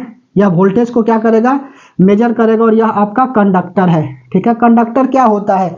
वैसा मटेरियल जिस इलेक्ट्रिसिटी को क्या कर देता है? कंडक्ट कर देता है, उसी को हम लोग बोलते हैं कंडक्टर। कोई दिक्कत? और अमीटर को कैसे जोड़िएगा? तो अमीटर यह कंडक्टर है, कोई दिक्कत? और उसके बाद में यहाँ पर बैटरी लगा दिया और इसको जोड़ दिया। जैसे जोड़ना है जोड़िए। यहाँ पर हमने एक अमीटर लगा दिया, चाहे इधर लगाओ चाहे उधर लगाओ। यहाँ पर लगाता हूँ, जगह नहीं है यहाँ पे, ठीक है। तो प्लस, यहाँ पर प्लस और माइनस, सॉरी वेरी सॉरी, ठीक है। तो यह प्लस हो गया और माइनस हो गया, इसको हम लोग बोलेंगे अमीटर। इसको किस में जोड़ दिया? तो सीरीज में जोड़ दिया, ठीक है। 1 मिनट देख लेता हूँ। चलिए सब ठीक ठाक है। 22 मिनट में हमने क्या कर दिया? समाप्त कर दिया इलेक्ट्रिसिटी को, ठीक है। इसको देखने के लिए कह रहे सिलेबस तुमको लग रहा है कि चीटिंग करे जा रहे हैं, ठीक है। उसके बाद में अगला अब देखता हूं मैग्नेटिज्म, ठीक है। मैग्नेटिज्म, और मैग्नेटिज्म में सबसे पहला बात आता है कि नहीं पूछेगा कि मैग्नेट क्या होता है। मैग्नेट होता है substance which having attractive and repulsive properties is called magnet. वैसा सब्सटेंस जिसके पास अट्रैक्टिव के साथ साथ रिपल्सिव का भी गुण हो, ठीक है। अर्थात जो प्यार करने का गुण दर्शा रहा है वह लतियाने का भी गुण दर्शाता हो, उसी को हम लोग बोलते हैं मैग्नेट। समझ में आ रही है बात? यदि हमारी प्यार देखना है तो कृष्ण भगवान की तरह देखो, मर्यादा देखनी है तो राम जैसी, और क्रोध देखना है तो महाकाल जैसी, ठीक है। ध्यान से सुनो बात को अच्छी। तो मैग्नेटिज्म क्या होता है? मैग्नेटिज्म में सबसे पहला बात आता है मैग्नेट का, कि मैग्नेट क्या होता है? तो मैग्नेट होता है substance which having attractive and repulsive properties is called magnet. वैसा सब्सटेंस जिसके अंदर अट्रैक्टिव के साथ साथ रिपल्सिव गुण है उसी को मैग्नेट बोला जाता है, ठीक है। और इस मैग्नेट में आता है 2 तरह के मैग्नेट, एक यूनिफॉर्म मैग्नेट होता है और एक होता है आपका नॉन यूनिफॉर्म मैग्नेट, ठीक है। नॉन यूनिफॉर्म मैग्नेट जिसकी फील्ड यूनिफॉर्म हो उसको यूनिफॉर्म मैग्नेट, सब जैसे सब जगह फील्ड बराबर बना रहा है उसको यूनिफॉर्म, और अदरवाइज नॉन यूनिफॉर्म हो जाएगा। ये सब नहीं पूछेगा। अब सीधा आते हैं किस पर? ऑस्टेड प्रिंसिपल पर। मैग्नेटिक फील्ड लाइंस वगैरह पहले दिखा दूं, ठीक है। मैग्नेटिक फील्ड लाइंस क्या होता है? तो मैग्नेटिक फील्ड लाइंस, यहां से सवाल आते हैं। तो मैग्नेटिक फील्ड लाइंस क्या होता है? तो मैग्नेटिक फील्ड लाइंस होता है it is an imaginary which magnetic rays originated from the north pole to the terminated in south pole। ध्यान रखना, जैसे कि यह आपका मैग्नेट है, कोई दिक्कत? और प्रत्येक मैग्नेट अपने चारों तरफ क्या बनाएगा? फील्ड बनाएगा, उसी को मैग्नेटिक फील्ड बोलेंगे। Every magnet creates on field around itself, ठीक है, known as the magnetic field. Otherwise the can say that कि the region about the end of bar magnet then the maximum force attraction और repulsion exist. Is called magnetic field होता है। कोई दिक्कत, is denoted by V and it is a vector quantity and direction directed north pole to the south pole. ठीक है, north pole means in the, यहाँ से light निकल, यहाँ से फील्ड लाइन्स निकलती है और साउथ पोल में टर्मिनेट हो जाती है, ओरिजिनेट करता है नॉर्थ से लेकर के साउथ की तरफ। कोई दिक्कत, इसके बीच का डिस्टेंस हमने 2a बोल दिया। समझ में आ रही है बात? अंदर ही अंदर साउथ से नॉर्थ हो जाएगा और बाहर क्या होगा, नॉर्थ से साउथ होगा। क्यों होता है तो अभी बताते हैं ऑस्टर्ड के प्रिंसिपल से। ठीक है, तो मैग्नेटिक फील्ड लाइंस क्या होता है, इट इज एन इमेजिनरी, ध्यान से सुनो बात को, it is an imaginary which magnetic rays originated from the north pole to the terminated in south pole. ठीक है, तो हमेशा नॉर्थ से निकलता है और साउथ की तरफ जाता है फील्ड लाइंस। ठीक है, फील्ड लाइंस किधर से किधर की तरफ होता है, याद रखना, नॉर्थ से साउथ की तरफ। यह बाहर होता है, आउट सरफेस, आउटर साइड। ठीक है, और इन साइड में क्या होता है, साउथ से नॉर्थ होता है, फील्ड लाइंस इन साइड में होती है।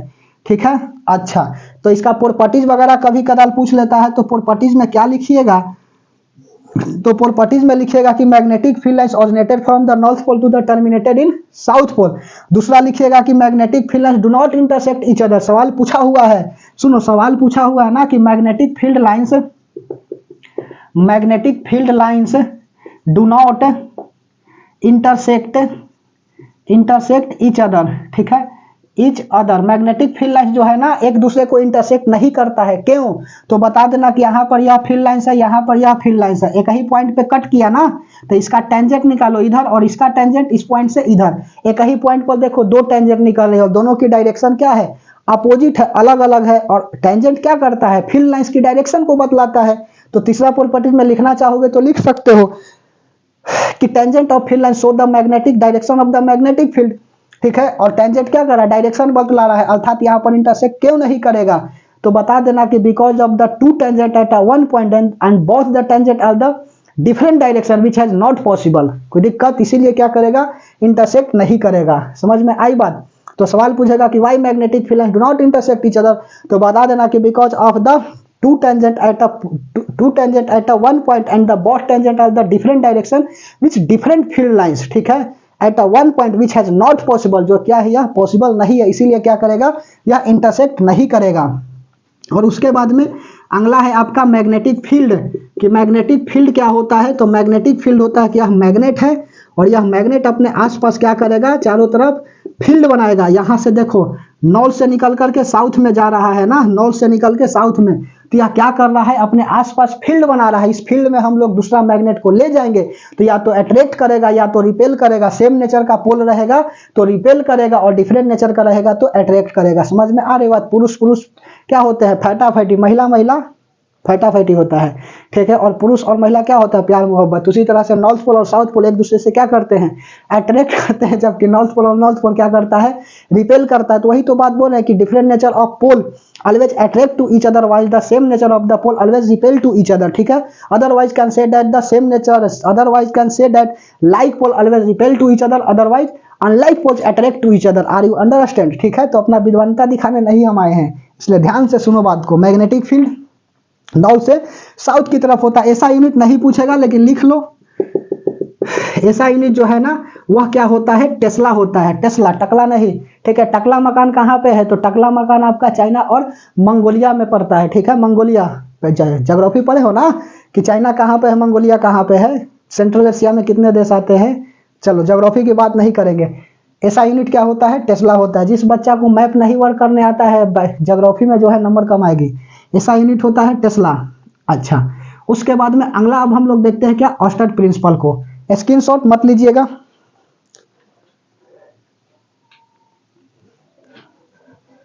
चलिए सब ठीक ठाक है। अब हम लोग देखते हैं क्या, ऑस्टर्ड प्रिंसिपल। हमारे साथ बना रहिएगा। आप भी समझ रहे हैं कि 1 घंटा में अपने आप चैलेंज करना होता है, अपने आप को खत्म करना।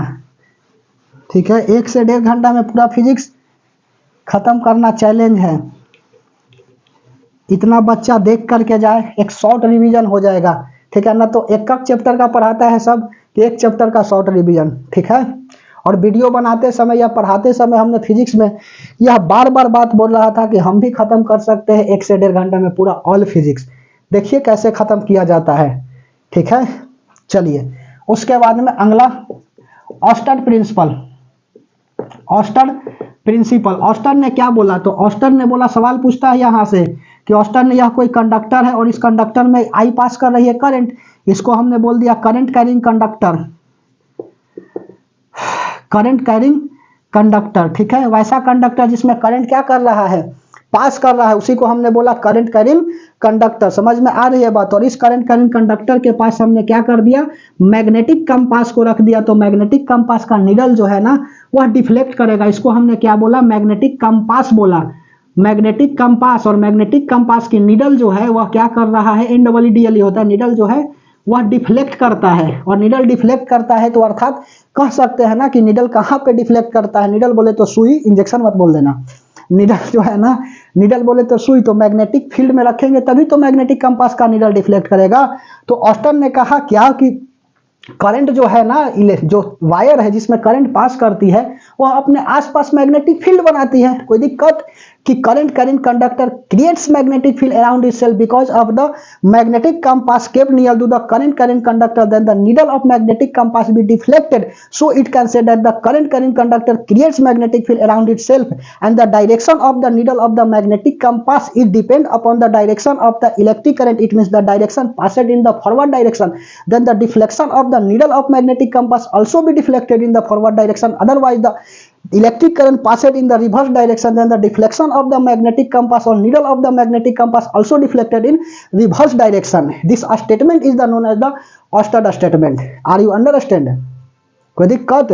तो लिखेंगे कथा कहानी ना तो बहुत ज्यादा लिखते रह जाएंगे, इसलिए इतना बात को नहीं लिखना है, ठीक है। अपनी विद्वानता को हम नहीं दर्शाने आए हैं, इसलिए बार बार बोल रहे हैं कि ध्यान से समझिए बात को।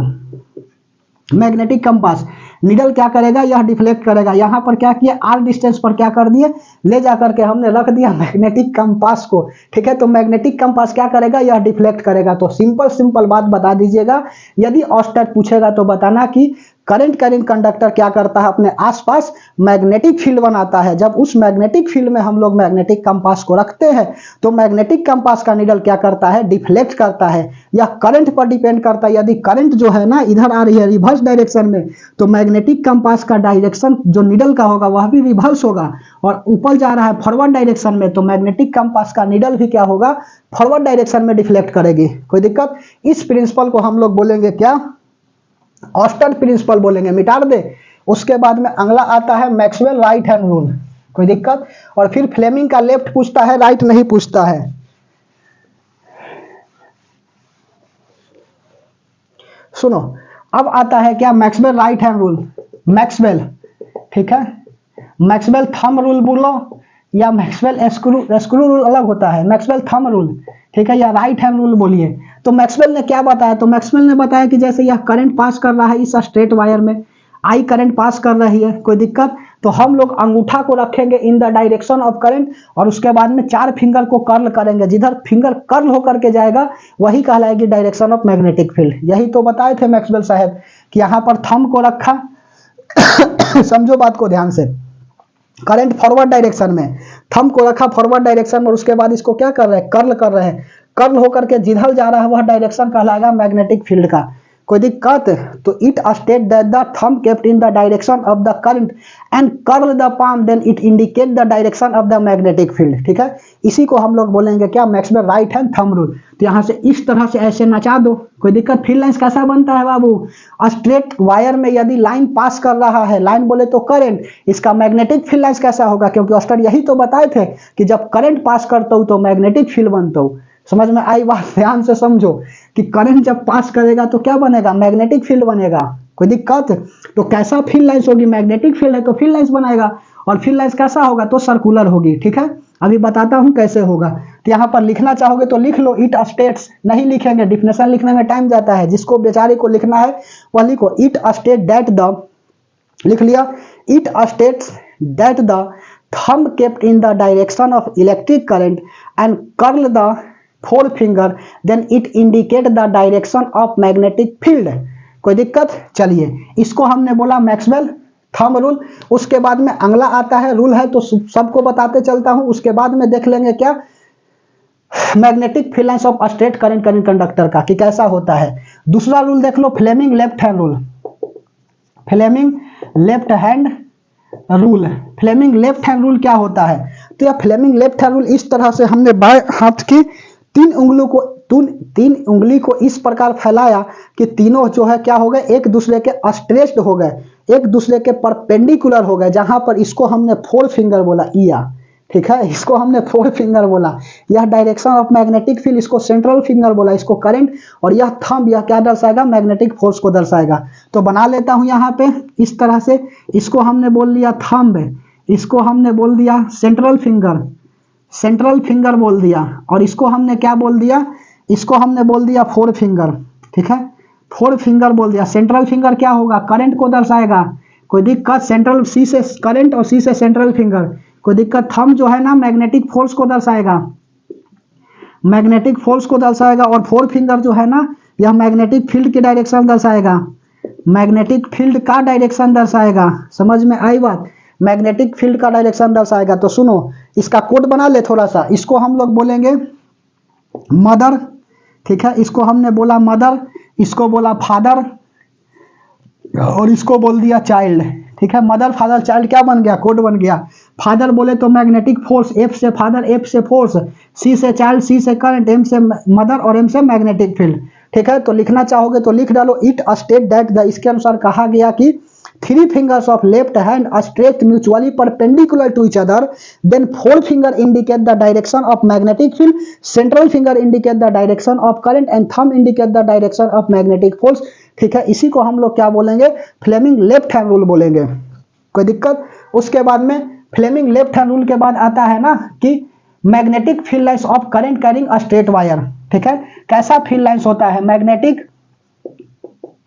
Magnetic field lines of current carrying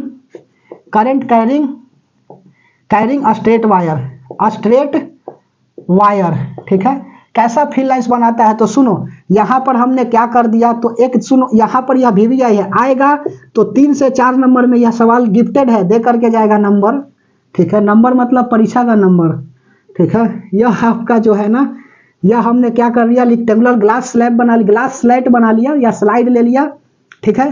कैसा है, तो यह जो है ना वुड बोले तो लकड़ी, लकड़ी, बड़ा ध्यान से लिखना पड़ता है ना, तो दूसरा कुछ लिखा जाएगा, लड़की लिखा जाता है। वुड बोले तो यह आपका क्या है, एक रेक्टेंगुलर वुड है, और इसके ऊपर हमने क्या कर दिया, इसमें गोल छेद कर दिया, और इस छेद से क्या कर दिए, करंट कैरिंग कंडक्टर को पास करा करके यहाँ पर बैटरी से जोड़ दिया, कोई दिक्कत। यहाँ पर बैटरी से जोड़ दिया, यह प्लस है और यहाँ माइनस है, तो हमेशा प्लस से माइनस की तरफ क्या होता है, करंट पास करता है, इधर ना। सुनो, और यहाँ पर हमने क्या कर दिया, मैग्नेटिक सब्सटेंस को रखा, तो देखा क्या ना कि मैग्नेटिक सब्सटेंस क्या हो गए, यह सर्कुलर अरेंज हो गए, इसके करंट कैरिंग कंडक्टर के क्या हो गए, सर्कुलर अरेंज हो गए, कोई दिक्कत। तो मैग्नेटिक फील्ड लाइंस कैसा बनता है यहाँ पर, तो सर्कुलर बनता है। तो magnetic field lines of current carrying straight wire पर देखे हमने रख करके कि कैसा फील्ड लाइंस बन रहा है मैग्नेटिक सब्सटेंस को, तो देखा क्या कि सर्कुलर इस लाइंस के क्या हो गए, अरेंज हो गए। तो हमने कहा कि मैग्नेटिक फील्ड लाइंस हमेशा स्ट्रेट हो चाहे सर्कुलर हो, फील्ड लाइंस कैसा बनेगा, तो वह सर्कुलर बनेगा। अदरवाइज तो सर्कुलर का भी ले सकते हैं। सुनो, यह सर्कुलर, यहां से करंट पास कर रही है, कोई दिक्कत। सुनो, करंट पास कर रही है, तो क्या कहता है आपका right hand thumb rule Maxwell का, कि करंट को रखो इन the direction of current, thumb को रखो इन द डायरेक्शन ऑफ करंट, और पाम को कर्ल करो, 4 फिंगर को कर्ल करो, जिधर फिंगर कर्ल होकर के जाएगा वह डायरेक्शन कहलाएगी मैग्नेटिक फील्ड का। तो हमने यहाँ पर रखा, यह देखो अंदर से बाहर की तरफ आ रही है, कोई दिक्कत। तो अंदर से बाहर की तरफ यह आ गया। यहाँ पर देखो फील्ड लाइंस कैसा है, तो इधर है, तो हमने अंगूठा को इधर रखा और उसके बाद में इसको घुमाया, यह ऊपर जा रहा है, तो नीचे से ऊपर की तरफ जा रही है, कोई दिक्कत। यहाँ पर भी देखो अंदर से बाहर की तरफ, तो इसका फील्ड लाइंस कुछ इस तरह से बनेगा, अंदर से बाहर की तरफ, ठीक है, अंदर से बाहर की तरफ। यहाँ पर भी देखो ऐसे आएगा, ठीक है।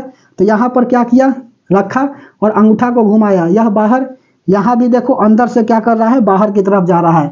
तो कैसा फील्ड लाइंस बन रहा है, यहाँ पर देखो अंदर से बाहर जा रहा है, ठीक है। और यहाँ पर बाहर से अंदर, तो एक दर्शाएगा नॉर्थ पोल, एक साउथ पोल। इसको थोड़ा सा देख लो कि यह नॉर्थ पोल हो गया, यह साउथ पोल हो गया। और यहाँ पर जब हम यह नहीं बताया ना कि फील्ड लाइंस क्यों होता है सर्कुलर, यहाँ देखो, तो सुनो, यहाँ नॉर्थ से साउथ की तरफ क्यों जाते हैं, तो इसका रीजन है कि यहाँ नॉर्थ पोल है और साउथ पोल है। अच्छा यह बात याद रखना बाबू कि नॉर्थ पोल हो या साउथ पोल हो, पोल को हमेशा काटेंगे तो एग्जिस्ट करेगा आपका पेयर में, कोई दिक्कत, हमेशा पेयर में ही रहेगा।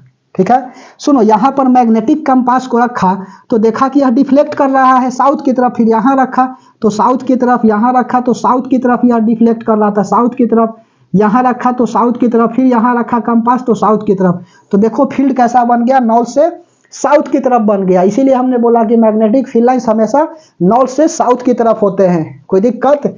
अब उसके बाद में कहाँ आते हैं हम लोग, सोलिनॉइड के पास आते हैं। ठीक है, सोलिनॉइड के पास, कि सोलिनॉइड क्या होता है। सोलिनॉइड होता है कि current carrying conductor tightly wound over the cylinder form. ठीक है, जैसे कि क्या कहां पर बताया, यहां पे बताता हूं। ठीक है, ध्यान से समझिए, यह इंपॉर्टेंट सवाल था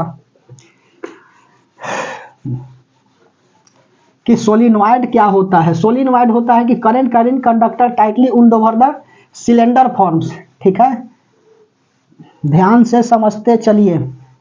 उसके बाद में इलेक्ट्रोमैग्नेटिक इंडक्शन समझा दूं, और तब उसके बाद में एसी करंट, डीसी करंट, और उसके बाद ह्यूमन आयन कलरफुल वर्ल्ड। ठीक है, और तब आपका हो जाएगा समाप्त फिजिक्स। ठीक है, 1 मिनट।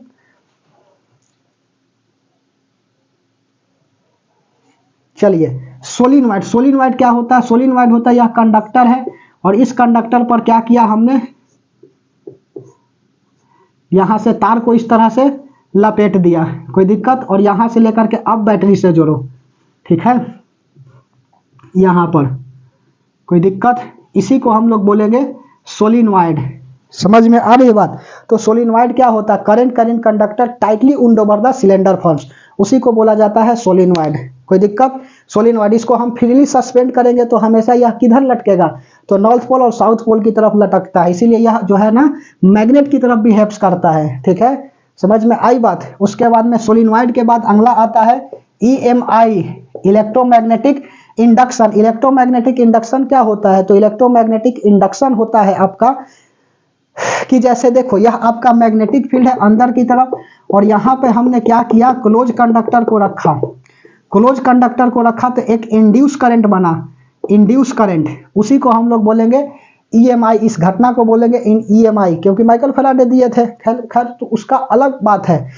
EMI क्या होता है, तो EMI होता है कि when magnetic field lines passes through the close conductor, या it state that the when closed conductor kept in the magnetic field then induced current EMF is produced, then this phenomenon is called electromagnetic induction। कि होता क्या है ना कि इससे magnetic field lines pass करेगा तो मैग्नेटिक फील्ड लाइंस क्या करेंगे, इंड्यूस करंट बनाएगा, जादू सा करंट, और उसी को हम लोग क्या बोलेंगे, EMI बोलेंगे, इलेक्ट्रोमैग्नेटिक इंडक्शन। समझ में आई बात।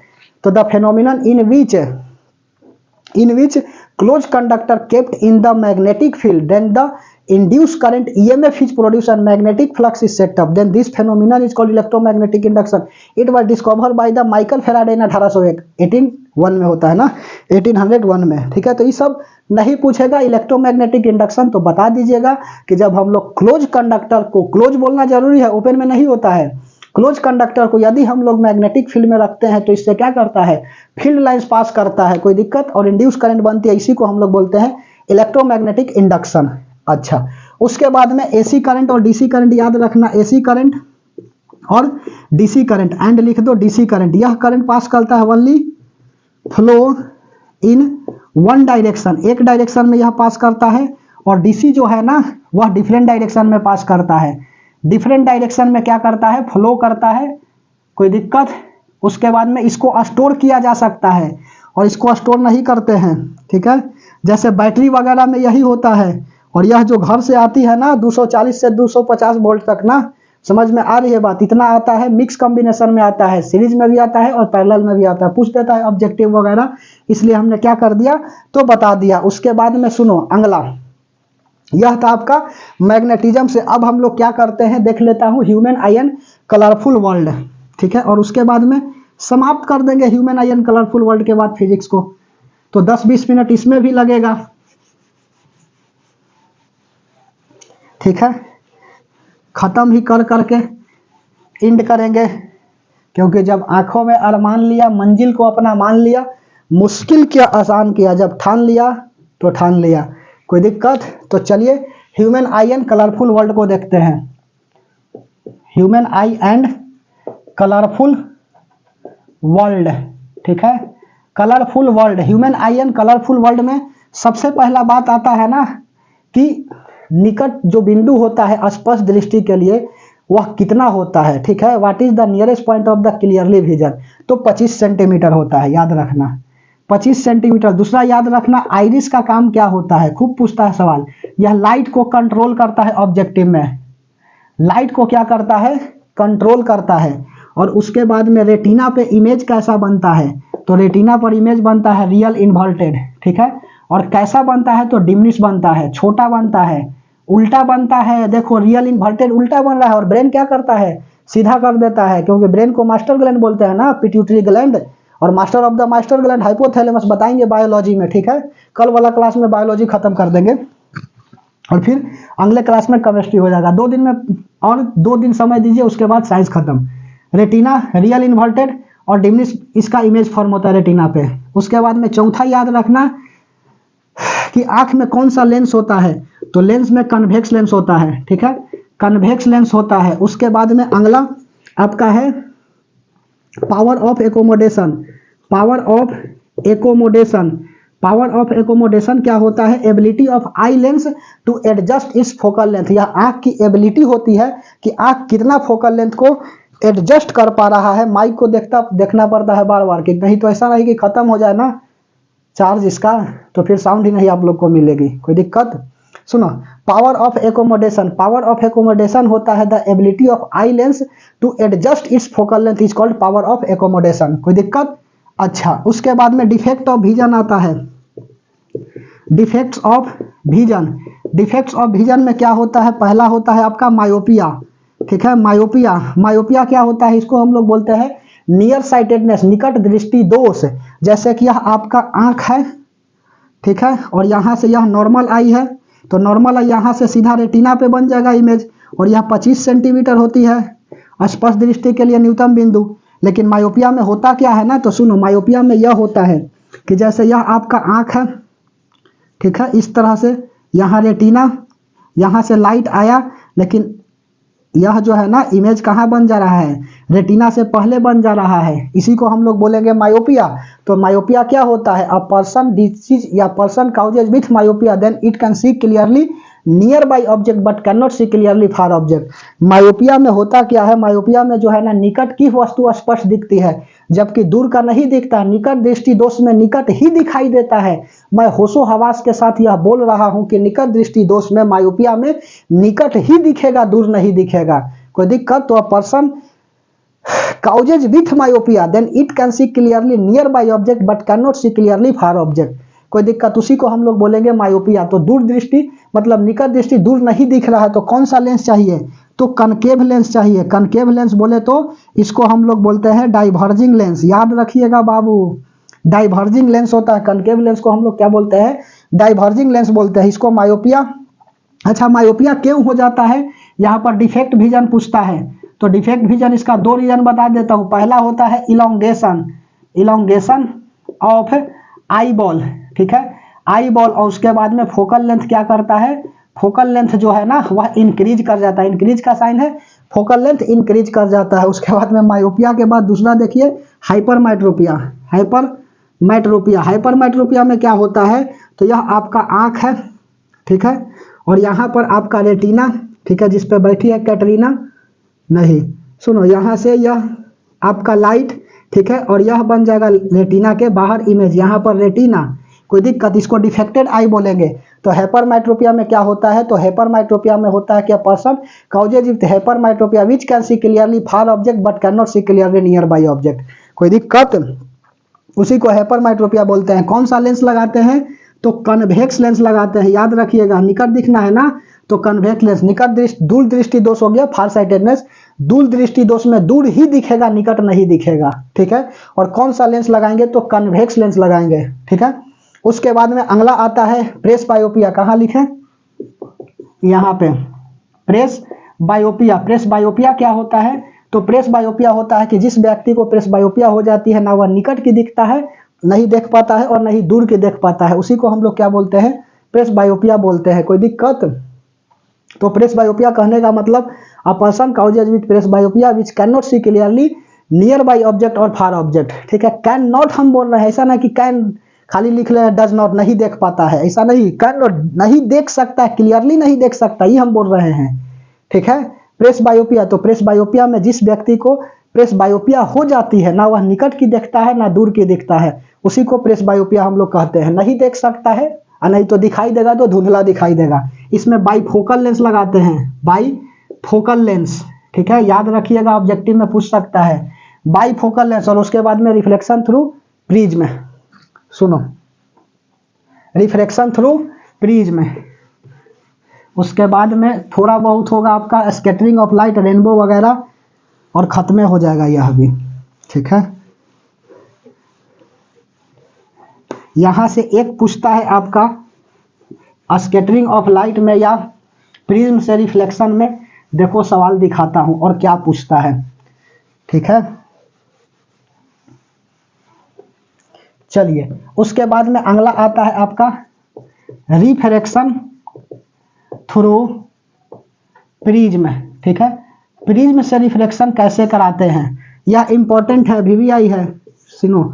यह आपका हमने एक प्रिज्म बना लिया, ठीक है, यह प्रिज्म बना लिया और यहाँ से लाइट को हमने भेजा, व्हाइट लाइट को, ठीक है। तो यह एक मीडियम से दूसरे मीडियम में जाएगा तो रिफ्लेक्ट करेगा, सीधा यह लाइट पास कर गया, जो लिखना है लिखिए। यह इंसिडेंट लाइट है, ठीक है। इंसिडेंट में सबसे पहले हमने प्रिज्म बनाया और लिखा ABC, और यहाँ से इंसिडेंट लाइट या व्हाइट लाइट पास कराया, इसको हमने बना लिया बेस साइड।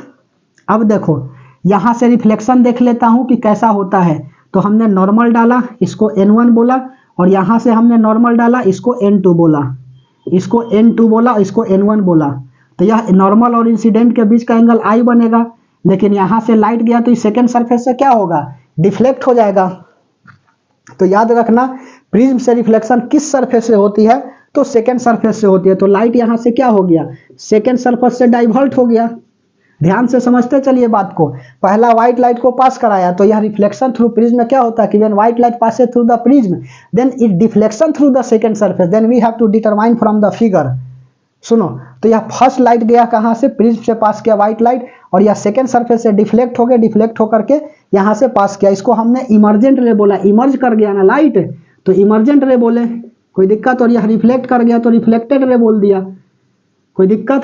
अच्छा, यह नॉर्मल रे और इमर्जेंट रे के बीच का एंगल E बनेगा, यहाँ पर एंगल I है, यह एंगल I, तो यहाँ तक एंगल I हो जाएगा, कोई दिक्कत। यह रिफ्लेक्शन फर्स्ट सरफेस से R1 मान लेता हूँ, सेकंड सरफेस से R2 मान लेता हूँ, यह टोटल I है, यह R1 है, तो यह I माइनस R1 हो जाएगा, ठीक है। और यह टोटल आपका E है, तो यहाँ से यह E हो जाएगा R2, तो E माइनस R2 होगा।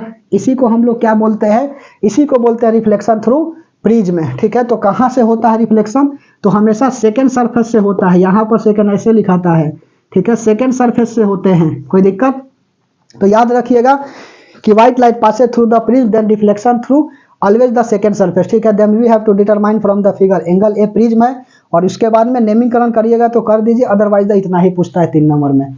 उसके बाद में अगला आता है आपका, और क्या आता है इससे, देखो सवाल आते हैं क्वेश्चन कैसा, कि जैसे यह आपका डबल प्रिज्म से पास करेगा तो क्या होगा, यहाँ से लाइट गया, ठीक है, और जब लाइट जाएगा प्रिज्म से पास करेगा ना, तो क्या होगा, यह डिस्पर्स हो जाता है, डिस्पर्सन ऑफ लाइट। समझ में आ रही है बात, डिस्पर्सन ऑफ लाइट क्या होता है, पहले डिस्पर्सन समझो, उसके बाद समझाएंगे दूसरा कुछ। यहाँ पर डिस्पर्सन, डिस्पर्सन ऑफ लाइट क्या होता है, तो डिस्पर्सन ऑफ लाइट होता है ना कि when white light passes through the prism then it split into the component of the 7 colour, ठीक है। यह क्या करता है, 7 कलर में टूट जाता है, ठीक है। यहाँ से गया तो 1 लाइट, 2 लाइट, 3 लाइट, 4 लाइट, 5, 6 और 7, और यहाँ स्क्रीन बनाएंगे और लिखेंगे VIBGYOR, ठीक है। VIBGYOR, violet, indigo, blue, green, yellow, orange, red, कोई दिक्कत, इसी को विजियोर बोलते हैं, समझ में आई बात। उसके बाद में यह क्या कर जाएगा, डिफ्लेक्ट कर जाएगा, ठीक है।